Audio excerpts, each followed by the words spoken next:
That works. Okay. So, Joe, I think you can kick off. Okay. Welcome, everyone. We're excited to have you here today. Great topic. So I know that's drawing in quite a crowd. Everyone's interested in devices and agile. So we're glad, some familiar faces and some new faces. We're glad to have you all here. This is the third event in our webinar series for PIPMG.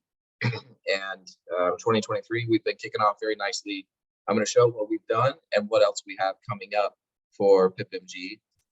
So I'll share my screen here. You'll see here, we've done 2 events so far. We kicked off in February. We had a great event by Tom Heaps Nelson on portfolio management that's now posted to the PIPMG website, the recording as well as the slides. So if anyone's interested in that and wasn't able to see it, you can go back to the presentation there.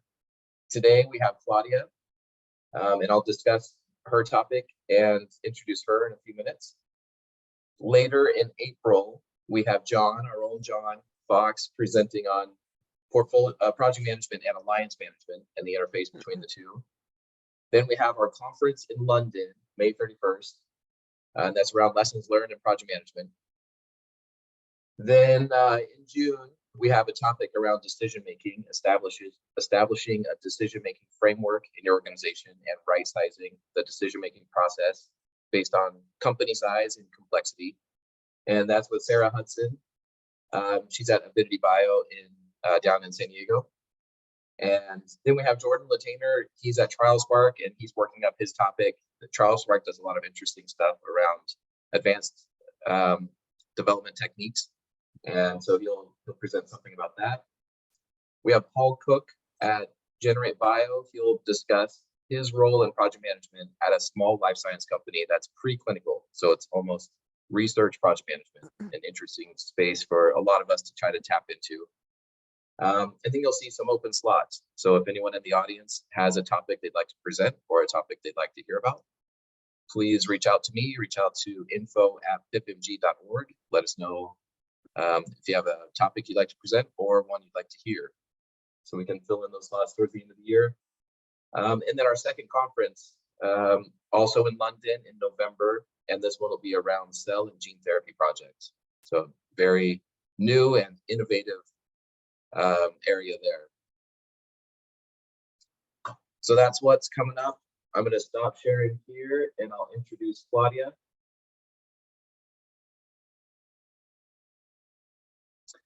All right, so we're pleased to introduce Claudia. Claudia is an experienced project management consultant in the medical device and in vitro diagnostics industry. She works with clients to bring product development, risk management, design control, and compliance all together to form commercialization strategies. I've known Claudia for about 2 years now. Claudia is the lead on the PMI New Jersey Life Science LCI. And it's a very active group. If anyone's not a member or not involved, they do about monthly webinars. They have white papers. They have a lot of information, a lot of engaging topics. So if anyone's not already engaged with that, please take a look, LinkedIn or their website.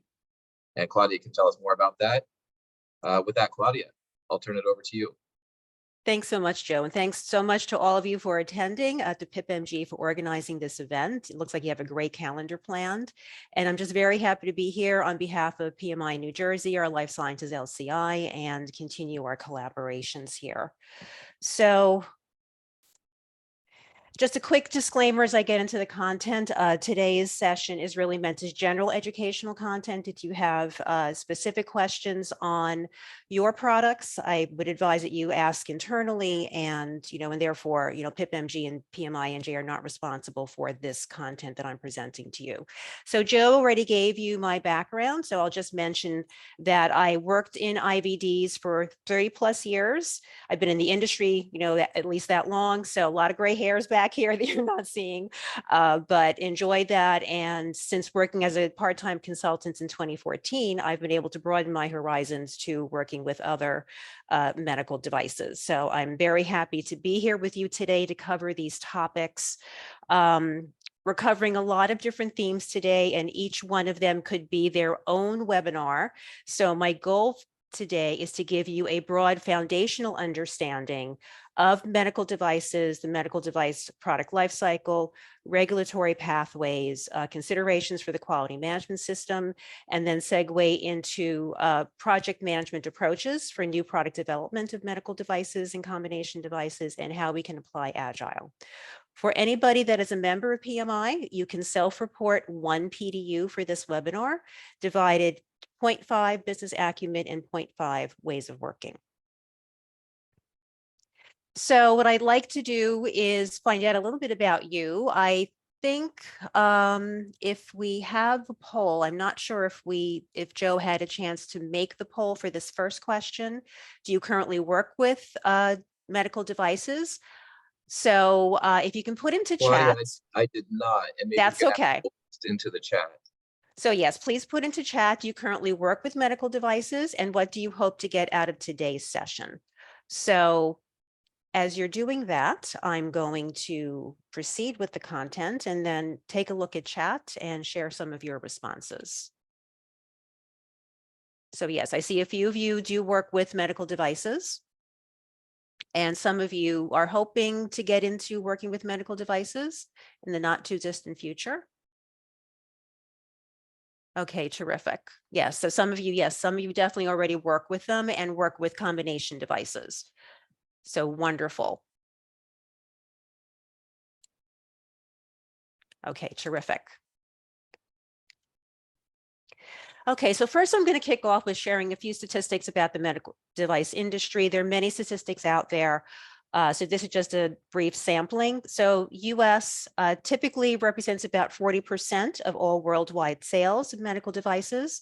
And as we can see here, medical devices and combination products, so products combining a drug or a biologic with a medical device, both have projected continued healthy growth, through 2027 and beyond. And combination devices is about 25 to 30% of the global medical device market. So when we look at the definitions of drugs and medical devices, we see that they're really pretty much the same, except for one key difference. Devices do not achieve their intended use through chemical action or metabolism in the body. So that is really the key difference between them. And then when we look at combination products, usually these are a single entity comprised of a drug or biologic plus a device. So a very familiar combination device is going to be pre-filled insulin syringes or pens, or where two separate products are used in combination to achieve the intended use, like a companion diagnostic, which we'll be talking about throughout some of the upcoming slides. So the breadth of medical devices and combination devices, everything ranging from products we use every day, bandage strips, toothbrushes, tongue depressors, to motorized and non-motorized wheelchairs, to patient monitors, surgical equipment, whether it's handheld or robotic systems. And what's going to be of most interest to this audience today, IVDs, clinical laboratory systems, combination devices like the two types that I just mentioned, and companion diagnostics.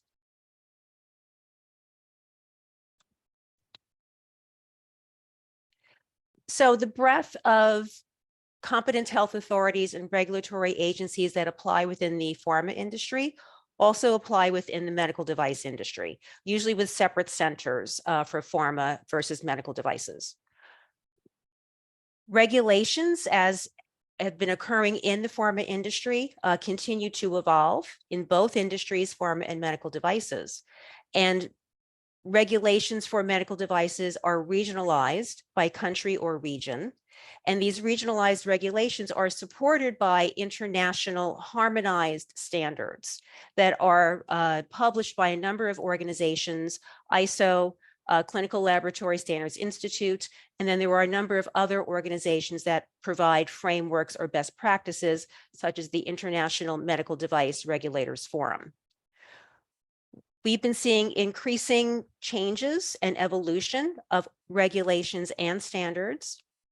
And underpinning all of these changes is an increasing focus on risk globally across all medical devices. So medical devices worldwide are classified by level of risk. Risk defined as clinical harm, potentially posed to the user, the patient, and even property and environment. The level of risk, in combination with the device's intended use and indications for use, is what drives the regulatory authorization pathway for the medical device. So from a project management viewpoint, understanding the classification and the regulatory pathway is really key to then planning and understanding the scope of the product development program, and then planning all of the deliverables and cross-functional and cross-discipline activities if it is a combination device. So while each country or region may have its own scheme for how it categorizes and classifies devices, it all takes the general approach of grouping devices together, under certain categories, and the use of risk classifications low to high. So I'm going to just give a couple examples. So in the US with the FDA, which I'll explain in the next few slides, devices are grouped by product code, and these codes are published on the FDA website, and regulatory controls are applied based on the level of risk.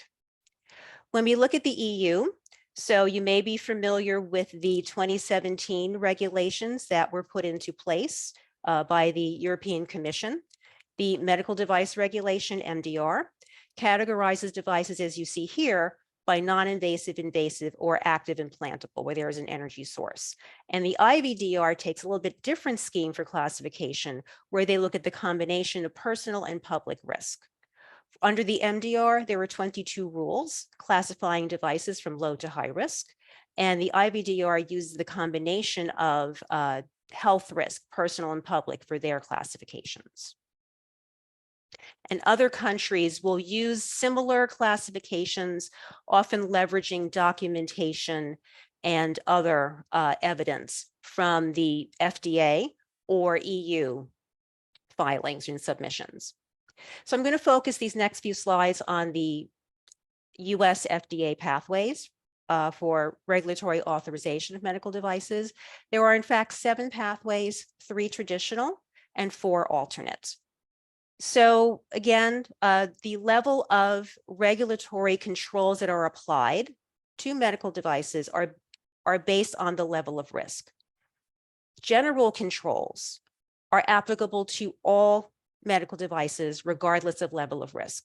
These include the need to have a current good manufacturing practices program in order to manufacture and produce devices that will meet applicable regulatory and standard requirements, include that the device and the manufacturer will register the product with FDA, requirements for labeling, packaging, and much more. These level of controls are sufficient for demonstrating safety and effectiveness for Class 1 devices. Class 1 devices are the simplest devices that pose the lowest level of risk. These include our everyday items that I mentioned, like bandage strips, tongue depressors, toothbrushes, and non-motorized wheelchairs, simple handheld surgical instruments, and similar. A new Class 1 device must fit into a pre-existing Class 1 product code in order to be able to use that pathway to commercialization. Because these are the simplest, lowest risk devices, they are exempt from pre-market review, but they must provide their labeling to FDA, and the product will be listed by FDA.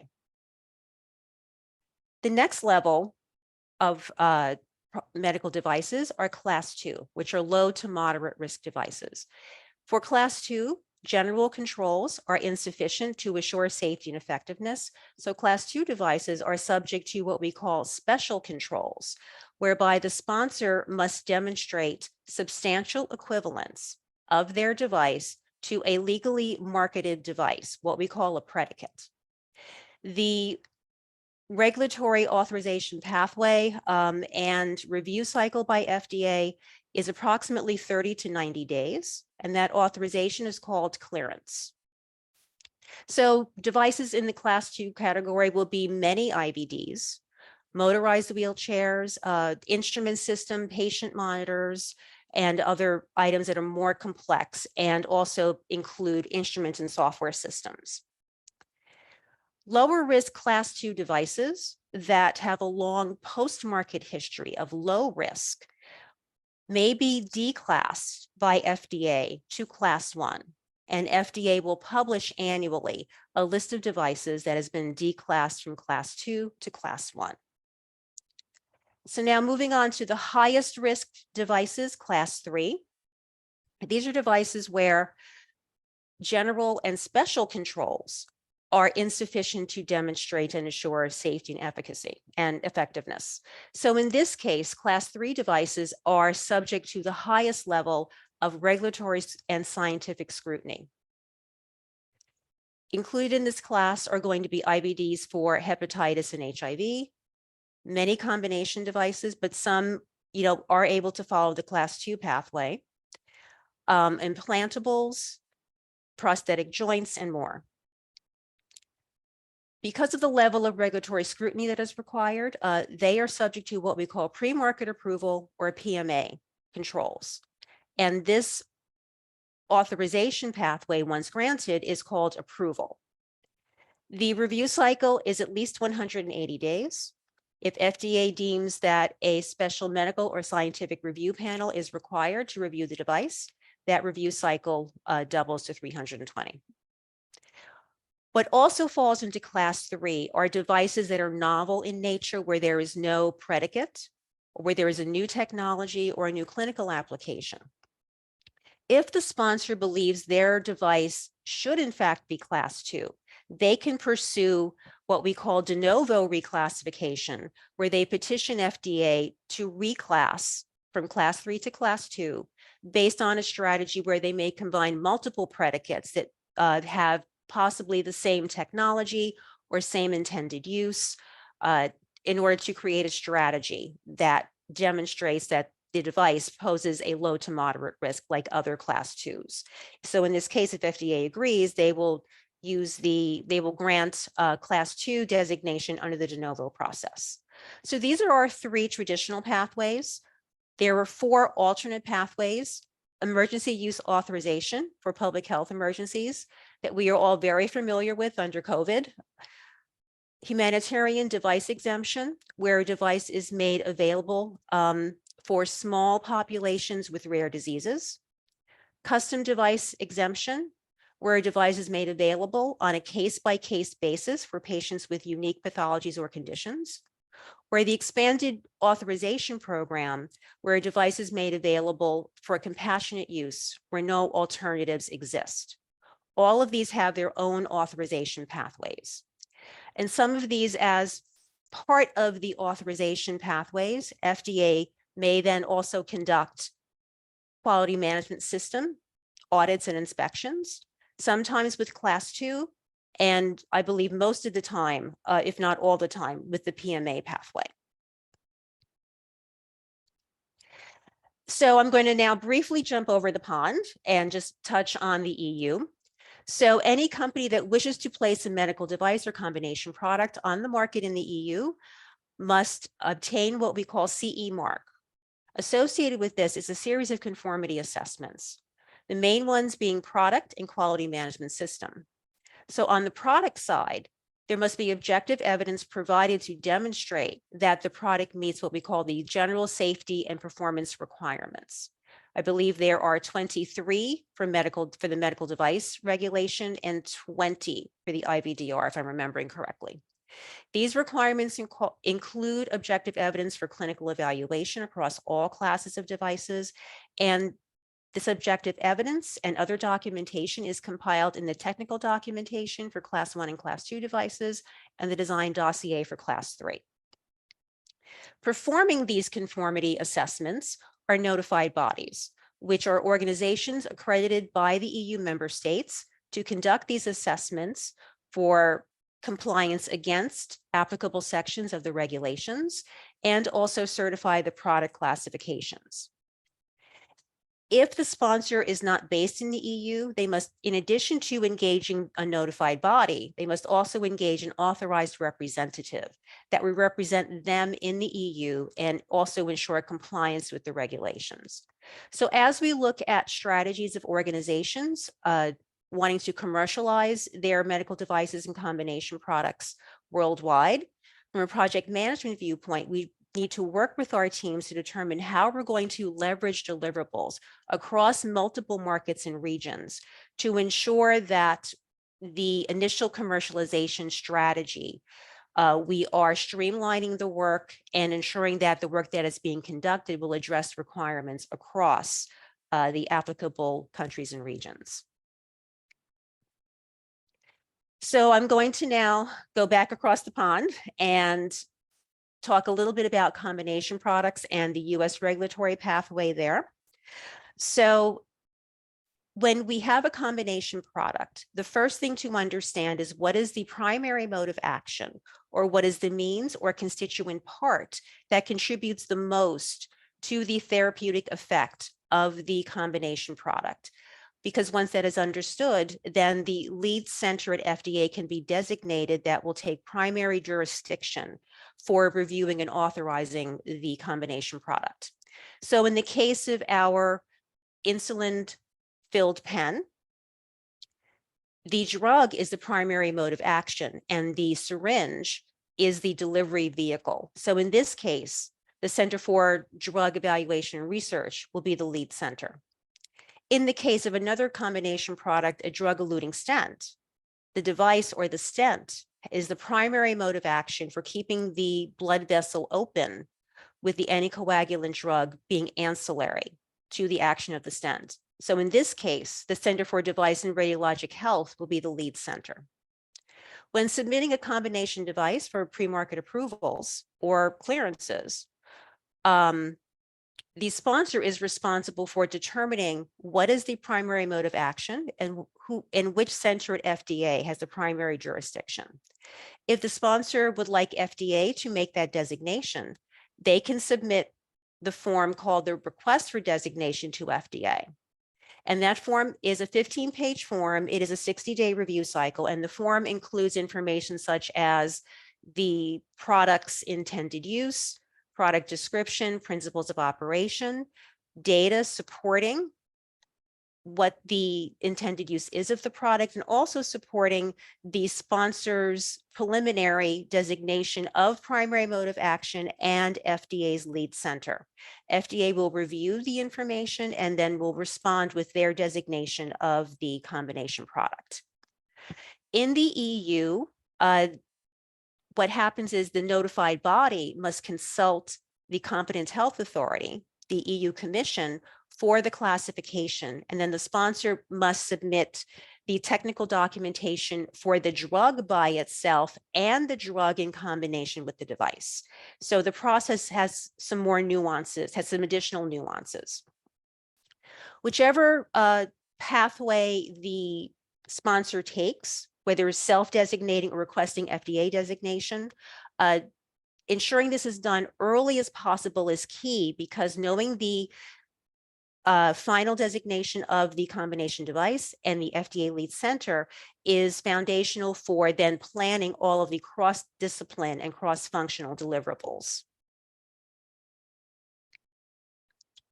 So now I'm going to touch a bit on IVDs and what I would call their cousins, companion and complementary diagnostics. So IVDs, as we see here, are assays performed on any number of body samples, whole blood, plasma, urine, mucosal samples, and more, to detect diseases or conditions. When we look at companion diagnostics, this is the case where a diagnostic test is paired with a drug, and the results from the companion diagnostic is essential for the safe and effective use of that drug or biologic. In this case, both the drug and the diagnostic must state the intended use, and they must be submitted at the same time to FDA or the regulatory competent health authority of other countries. So they will not be authorized separately, they will be authorized together. A cousin, and again, another cousin, I would say, of the companion diagnostic is the complementary diagnostic. This is where an IVD can give additional information about how to use the drug to benefit the patient, but the drug labeling does not require the use of the diagnostic test. Now, the table that I'm showing you here is a modification of a graphic, and I show you here. You'll have this in the PDF of these slides that are posted online. So this is a modification of the table from this article, Hand in Hand with Companion Diagnostics, written by Elizabeth Mansfield, who was the former head of FDA's Combination Products Division. And she, in this article, talks about an emerging class, what is called the class companion diagnostic. And this is where the results from the diagnostic gives information on how to use a class of therapeutic products, not just a specific drug. So all of this continues to evolve. At the bottom here, I also lift the FDA guidance on companion diagnostics. FDA has not yet published a guidance on complementary diagnostics, nor published a final definition of a complementary diagnostic. Their draft definition is a complementary diagnostic can identify a biomarker defined subset of patients who can benefit from the drug. In the case of all of these, whether companion, complementary, or the class companion diagnostic, the diagnostic results aid in the clinician's therapeutic risk-benefit assessment of whether the drug can be beneficial to the patient in all cases. In the case of the companion diagnostic and also some of these other variations, we're looking at applications such as, genetic disposition and the patient's ability to use the drug for effective impact of cancer and other conditions. From a project management viewpoint, program planning must include validation of the drug and diagnostic together, ideally in the same clinical trial or via a bridging study. Now, the nuance with the bridging study is whatever number of positive and negative patients or results are indicated in the bridging study, they must be retested in the final diagnostic test. And in either case, where it is the clinical trial, the same clinical trial, or the bridging study, the numbers of positive or negative patients can impact timelines. So like with any clinical trial, your patient enrollment timeline and inclusion and exclusion criteria will always lend to planning that timeline. And in here, it's especially important, especially for setting expectations of how long this joint clinical trial or the bridging study will take. And I also want to mention on some of these slides on where I have at the bottom, I will list an applicable FDA guidance, which you can search for if you want to learn more on this particular topic. So now I'm going to kind of segue from products to a brief look at the quality management system. For all of us, so in my case, and for many of us that work in medical devices, those of us that are leading new product development programs for medical devices often segue after that product is initially commercialized. We often segue to becoming the product lifecycle project management role with many projects that serve the post-market life of the product. So I'm just going to touch on those briefly. There is a slide at the end of this deck. I have a couple supplementary slides. There is a slide to a link with an article that compares the quality management system for medical devices that is documented in the quality system regulation 21 CFR part 820 and compares it to part 210 and 211 for pharmaceuticals. We're going to see many similarities here, but I just want to give a broad view and just touch on some of the post-market types of projects. So if we start pre-market design control, so this is the process where we control the design of the product to make sure that the product as designed will not only fulfill requirements, predetermined requirements, but also fulfill user needs and the intended use. I'm going to touch on some of these processes a bit more in the upcoming slides, But all of these processes within the quality management system, just like in pharma, are underpinned with risk management. Risk management on the device side by the ISO standard 14971, on the pharma side by ICH-Q9. Once the product, as we manufacture the product, establishing production and process controls, post-market, there may be changes to the production processes, changes to suppliers, continued tracing of raw materials and finished goods. There may be a variety of projects that change processes, change suppliers, and manage other aspects within process and production controls.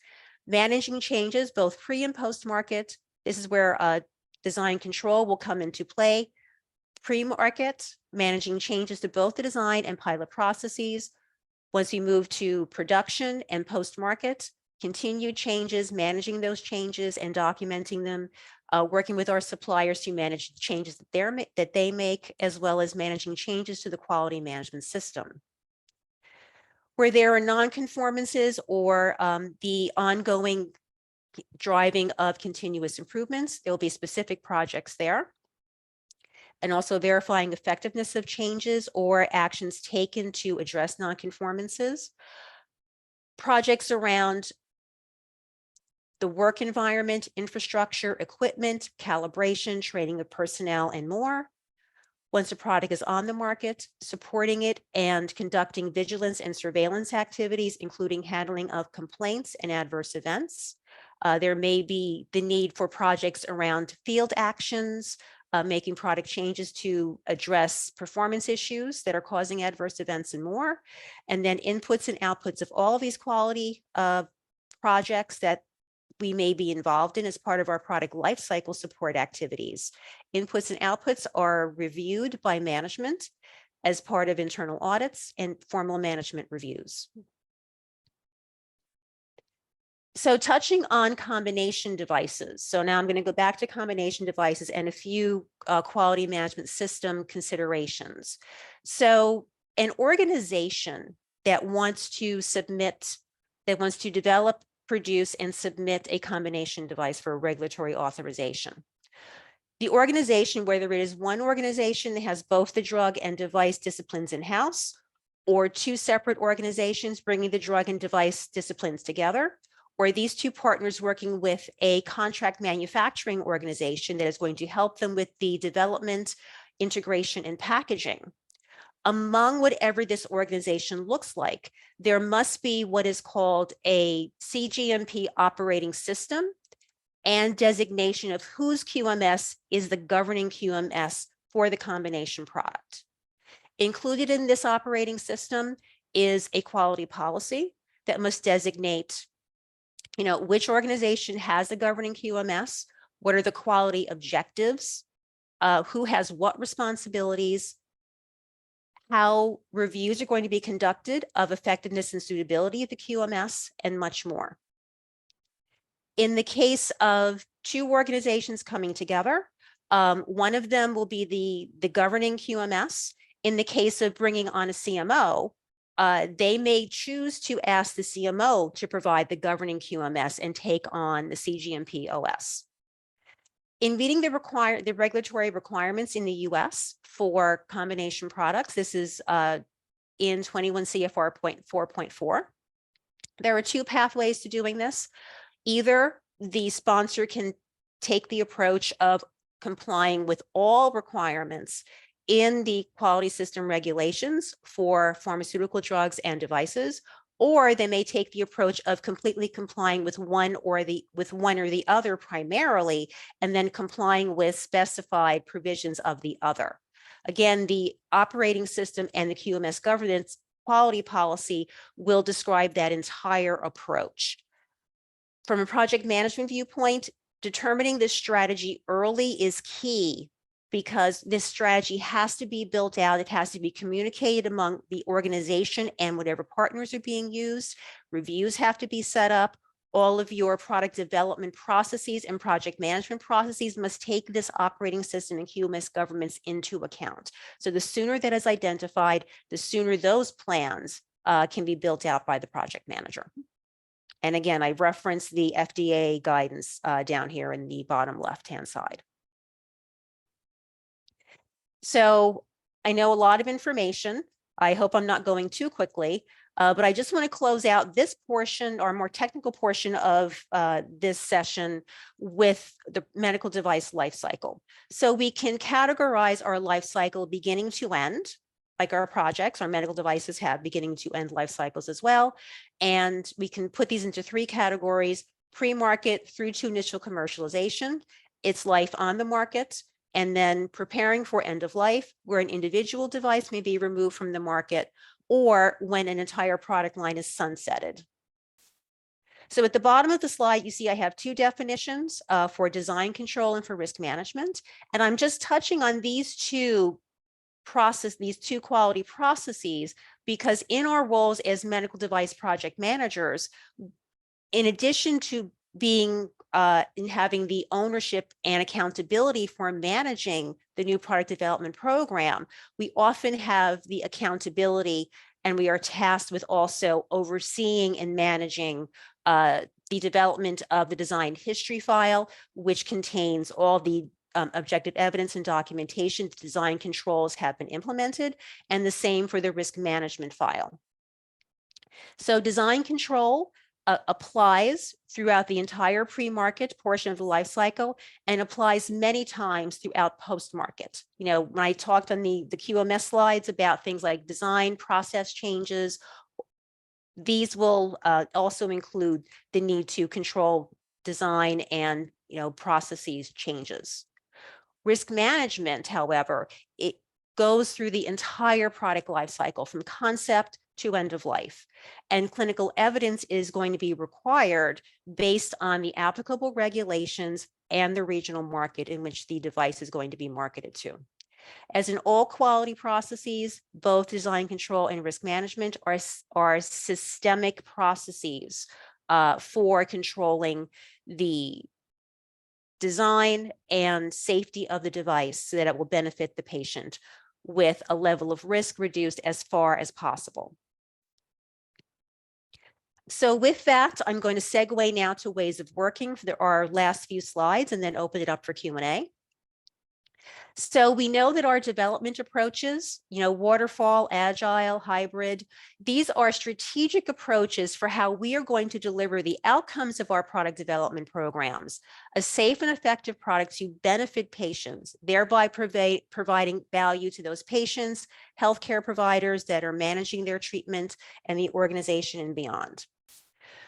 We're likely all very familiar with the pros and cons of these development approaches. So waterfall, we know a pro is that in this very more formalized phase-driven approach, it is easier to keep up the documentation that is required to meet quality and regulatory requirements, but we don't evaluate the final product design until everything is done, until that design is fully developed and implemented. And if we wait until the end to do our verification to determine has that product as designed meet requirements, and then what if it doesn't? You've then got to go all the way back up to the beginning. So you are therefore going to have a lot of rework, redesign. You may have not identified all the requirements because maybe some things have changed, or you may not have understood all of the user needs. So you're going to have a significant schedule delay, cost overruns, overruns of resource allocations, and more.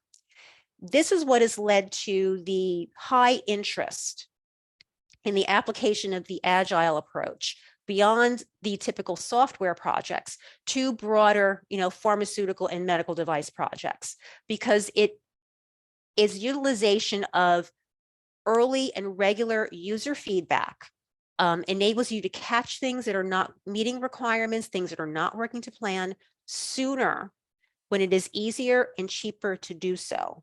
That is the pro.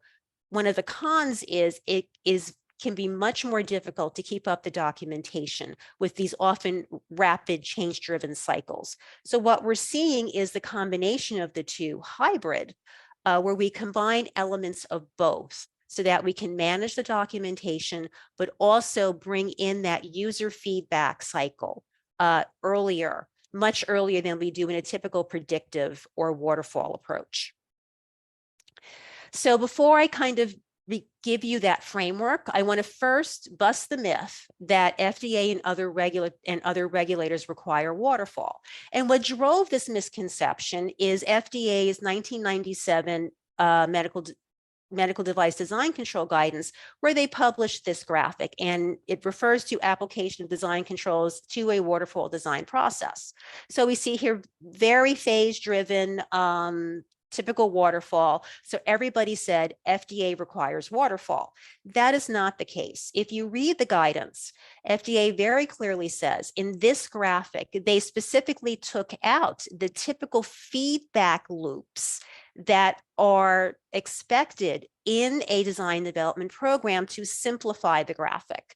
And in fact, as you see by these words that I've copied over here from the guidance, they acknowledge while waterfall is useful, in reality, it's very limited because what it leads to is things like disconnects between the developers and manufacturing and quality.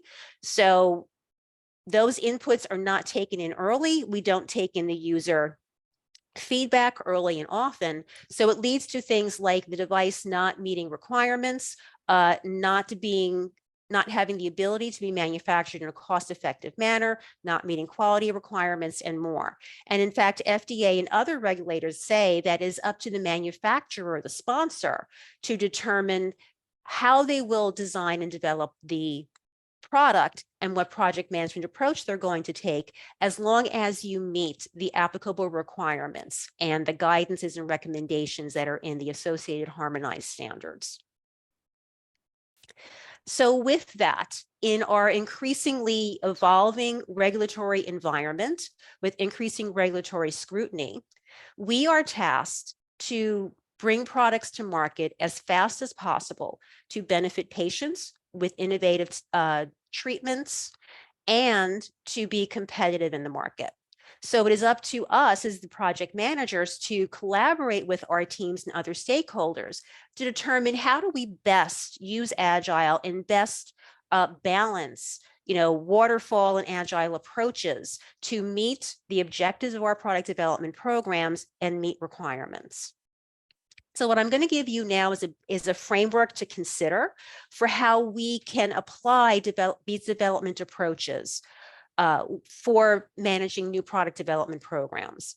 So in this case, I'm going to talk about first a waterfall framework and the general phase gate or stage gate approach, because we know that certain activities have to go in order. We have to understand the user needs first, because those are going to be translated into design requirements or design inputs that will drive the design and development of the device.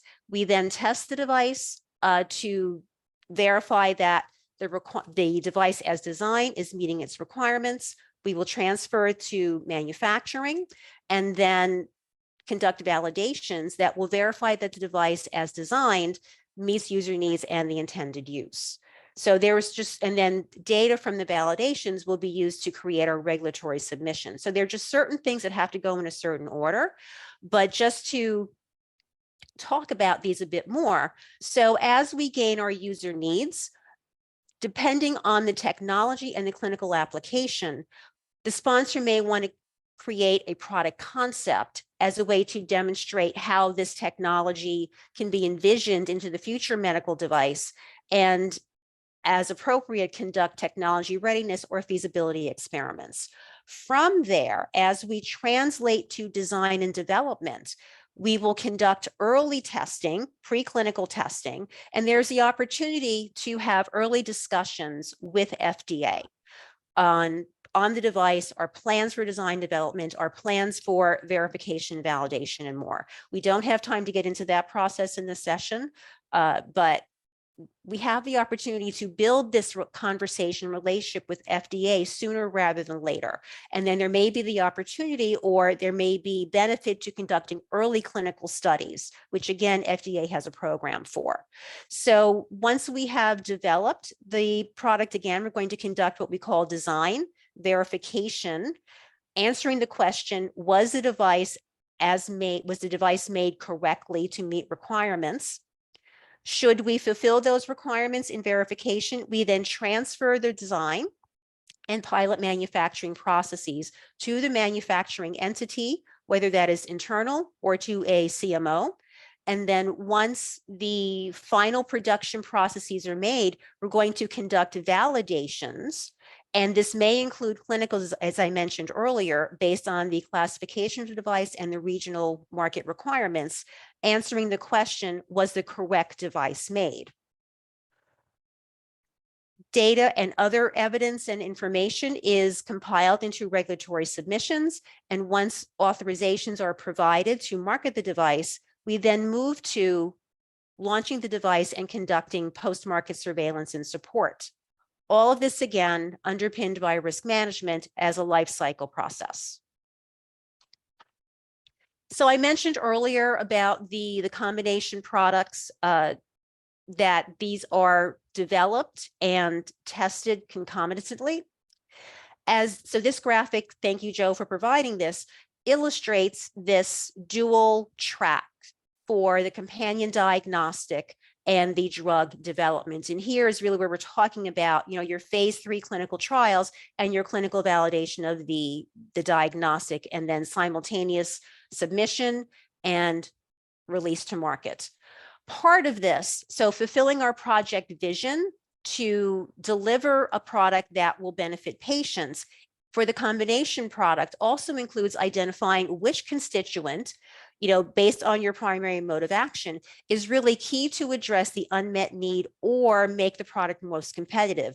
Linking this to your project vision is key, because in either case, whether it's just the medical device or it's your combination product, using whatever is most important, what are the key features, the key attributes meeting the unmet need, using these to align everybody, the entire team, your project sponsors, other stakeholders, and more, is really key to driving to your outcomes, to delivering your safe and effective product. So how do we apply Agile? There are many ways, but one example here that I'm going to briefly present is the Agile Medical Device Design, AMDD. I provide here their website. You can have more information. And this graphic is a modification of what they show on their website, but it basically shows you that taking an iterative approach to all of these aspects throughout the entire design development process is key to taking an iterative approach to understanding user needs, because we know that we may not know all of them up front. So we want to continue to gain from user feedback, users' evaluation of early designed features of our device, so they can tell us feedback of what is working and not working, so we can fix those again sooner rather than later. The translation of those into design inputs, taking into account that things may change. We want to account for those changes throughout design development. Same thing with documenting the design, evolution in regulations and standards, using risk management as a tool, and de-risking and reducing risk throughout design development, using iterative verification and validation, V&V test cases, including user evaluation, and then tracing throughout. Taking an iterative approach with all of these will help us to drive early catching and fixing of issues, reducing rework, improving, driving quality, and driving to deadlines and more. And then conducting design reviews at regular intervals to determine where we stand and to start locking things down, so that when we get to a final design, we can freeze that to conduct our final V&V testing. So just another variation of the graphic showing this iterative agile approach within each phase or each major activity of the design and development process, ending with a final freeze of the design and processes to make product for those design validation activities and for your pivotal clinical trials.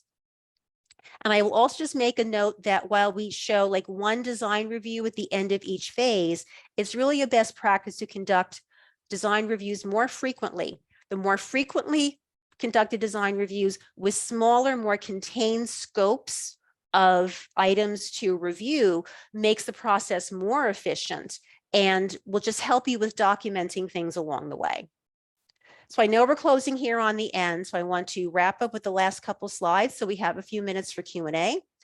So considerations for Agile, we all struggle, with the quality management system at times because it's a lot of documentation, a lot of work, and sometimes it can be approached as, well, I have to do this. So it's treated like a checkbox exercise, but we really need to use it as a tool to help us drive outcomes. Use the quality processes, use the applicable regulations and standards in this iterative approach to start understanding how do we start to, drive to appropriate usability and human factors? How do we start to understand things like biocompatibility, how patient contacting aspects of the device, can interact, by certain studies? Using these things sooner rather than later will help us address issues that can occur. Talking specifically about a quality process and also a project management process, risk management, again, using this specifically as a proactive tool, how do we reduce risk? How do we eliminate risk? How do we drive improvements? Again, sooner rather than later. Some nuances. So stakeholders, because Agile is really designed as a change-driven process to bring in user inputs and take advantage of them, the danger with that is that stakeholders will just keep adding changes. Well, I'm going to keep adding changes till it's perfect in my mind. Well, what does perfect mean to each stakeholder? It's going to be different. So this is where in our project manager role, we need to drive to what does done look like? What could be or what is the minimally viable product that is required to meet user needs, and then look at a strategy of, well, do we then add on new features and characteristics in next generation projects? So while we are taking advantage of understanding iterative user needs and iterative translation to design inputs and more, start driving to what does done look like? Because if we don't do that, the project will never finish. Designing for manufacturability and quality, again, ensuring that manufacturing and quality and other disciplines have a seat at the table sooner rather than later, so that our requirements include these, that we can consider how will we manufacture this product as cost effectively as possible. And that includes post-market service and repair. What are the quality requirements? How do we drive to those as early as possible? And then with that quality mindset, how do we create a strategy for conducting this iterative V&V versus the final full system V&V? There may be strategies around, well, how do we streamline system V&V at the end because we've done so much iterative V&V? My caution there is you have to also consider the breadth of the iterative V&V, and does that really cover the system as a whole, especially when you're looking at diagnostics, which will have an assay, controls, instruments, and software. In my experience, what I've advised, teams working with things like this are make sure that you break the system internally because your users will. And it's better that you break it internally and fix it before your users do it for you. And then develop strategies and continue to reevaluate them, use lessons learned throughout your development phases, and consider how you might deploy these for clinical trials. So again, just to demonstrate that FDA does, understand the advantage of using agile and adaptive approaches, they have in recent years published new guidances for adaptive designs for medical device clinical trials in 2016, which they use as a foundation to create a similar one for drugs and biologics in 2019. So again, FDA and other regulators are open to agility in our approaches. So closing in on the end here, so our agile teams. How do we start to build a high-performing agile team? So making sure that all of these functions internally and with development partners have an early seat at the table, collaborating with them, taking their inputs, driving accountability to all of them as well, so that everybody owns their roles and deliverables in the program. And also not only looking internally, but also externally. We often don't consider our regulatory agencies and competent health authorities as stakeholders, But for me, FDA is a stakeholder. Our notified body is a stakeholder because they are going to be reviewing our product, where we have the ability to start early conversations with these organizations, take advantage of it, start to build the relationship, ask the questions, get their feedback. The sooner you can take in their inputs and integrate those into your plans, the easier it will be for the submissions and more streamlined approach, and then making the time for lessons learned throughout the program. So ensuring this cross-discipline, cross-functional integration is key not only for medical device projects, but also for combination product programs. In our project management role, we are often the person that is bridging multiple disciplines and, translating the language of R&D with regulatory, with quality, with marketing. And especially for combination devices, we are often the bridge between the language of the medical device team and the pharmaceutical team. So starting that communication and bridging from day one is critical. So take a breath. I know I need to. I know it's a lot of information, but just to wrap up so we can take some questions. So it is a very exciting time in our industry today with innovative medical devices and combination products benefiting patients worldwide. Also a time of continuing evolving regulations and increasing scrutiny.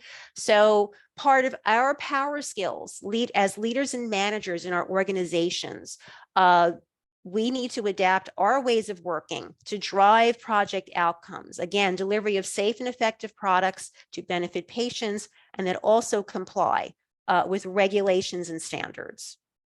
So with that, thank you. And I'm going to just point to a couple supplemental slides. I mentioned at the beginning this link to an article if you're interested to learn more about, the similarities and differences of pharmaceutical and medical device quality system regulations, and then medical device links on the FDA website that may be some interesting topics for you. And again, my email, if you want to reach out after this, my email here is at the bottom of this slide and also on the first slide. So with that, I'm going to stop sharing, take a breath, let you all take a breath, and hopefully answer some questions. We did get a few questions that came through the chat. We are at the hour. Yeah. And I need to drop off. We can do it one of two ways. We can send you the chat. You can address the questions offline. Mm-hmm. Or if you'd like to stay on and address those questions, we'll have it recorded. And again, for the folks, this was a ton of information, and there are links. It's a lot. The PDF of the slides will be posted, so you can get to the links from there. The recording will be posted, so you can go back and review certain sections. So we can leave it at that. And John, I'll turn it to you if you have a few minutes to do a couple of the questions. I think there was one kind of career type question and one technical question that came through. Yeah, sure. So let's just go to that technical question right now. Might be interesting, and actually it's quite a long one. If you scroll in the chat, Claudia, you see it's about how do you handle projects that have stability testing 3 to 5 years accelerated. Can you see that question? You scroll up. Yes, I'm looking. Okay. Stability. Yes. How do you handle projects that have stability testing? Yes. So in your submissions to FDA and other regulatory bodies, they will be looking for primarily real-time data. There can be a strategy to use accelerated aging and correlate that to real-time stability, but they will often look for still real-time stability. So when you submit your pre-market notification or tech file, you need to submit with whatever real-time data you have. If you are supporting that with accelerated data and then making a correlation, they will still likely only authorize it with the real-time stability data that you have supporting, whether it's 6 months, a year, whatever it is, and then you will send in supplements to extend the stability data accordingly. So again, depending on the class of the device, there may be the opportunity to extend with your internal data, you can extend the dating, or you may have to do that in concert with FDA, depending on the classification of the device and the intended use. I asked a question. Can I ask a clarification? So I actually Yes. run a technical group for sterilization, Mhm. stability, and biocomp. So Okay. I'm more on the technical side, but I also have my PMP. I think the question actually was more of how do you as a company make it clear that you can go with the accelerated data, but you got to come back eventually with the real time. They're going to come asking for it, no matter what regulatory agency it is. Where I've seen a miss is PMs will finish out the project and it's like, well, we got to finish, the project isn't done yet. So how have you transitioned to what I call now it's submitted, the cleanup crew, we got to finish this. Like, that's the question I'm asking. Because I feel like how do we do a better job? Because I think things get lost. You know what I mean? That's a 5-year project first. Oh, we submitted, we're done. We're not done yet. That's the help I need.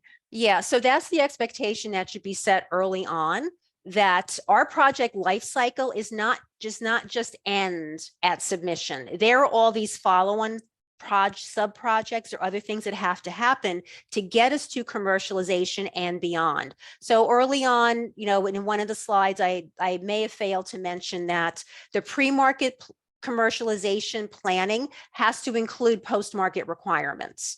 So that this is a post-market requirement, and even a requirement to get to initial commercialization is stability. So that expectation has to be there, that yes, we're going to submit with 6 months or a year or whatever we have, but stability testing has to continue. There has to be a stability program, which continues with the regular monthly or whatever it is intervals and data collection.